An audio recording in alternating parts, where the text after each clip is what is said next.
Le pendu sait prendre du recul pour se bonifier et mieux comprendre les actions entreprises. Il accepte les blocages, les retards comme un signe du destin.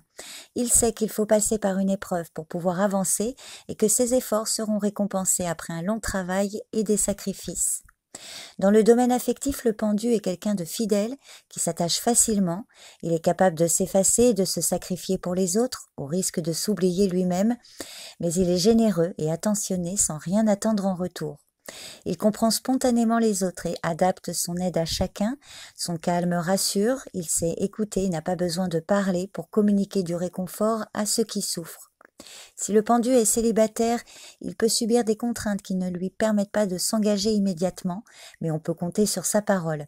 En revanche, il ne faut pas lui demander de prendre une décision ou de se lancer le premier, car cela ne lui est pas possible.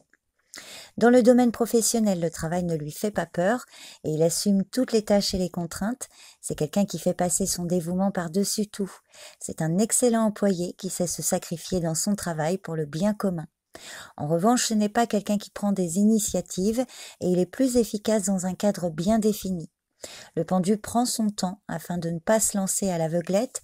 Il sait que la réussite de ses projets dépend de sa capacité d'adaptation et de réflexion. Concernant le domaine matériel et financier, là aussi, il peut faire de nombreux sacrifices pour la bonne cause et en cas de difficulté, il est capable de changer son point de vue sur les choses et les décisions.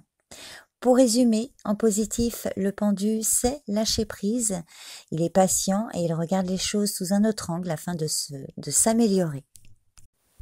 En négatif, le pendu manque de maturité ou de détermination pour faire des choix.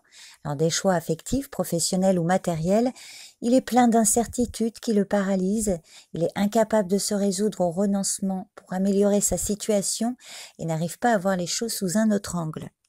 Cela crée des désillusions et le rend amer. Le pendu peut aussi représenter une personne dépressive qui fuit la réalité à travers des paradis artificiels et dans les cas les plus extrêmes, il n'a plus envie d'avancer, refuse de continuer de se battre et peut avoir envie d'arrêter de vivre. Dans ses relations, le pendu est trop secret et les autres ont souvent l'impression qu'il dissimule ses intentions. De plus, il manque d'empathie. En amour, il se sent étouffé dans sa relation, mais il ne fait rien pour changer car il considère qu'il doit agir ainsi. Il se sacrifie et s'oublie totalement lui-même. Il a l'impression d'être bloqué, avec aucune échappatoire possible. Sa vie de couple est ennuyeuse car une routine s'est installée, rendant son union décevante et sans surprise. Professionnellement, il a le sentiment d'être brimé par les obligations et il n'a pas le sens des réalités.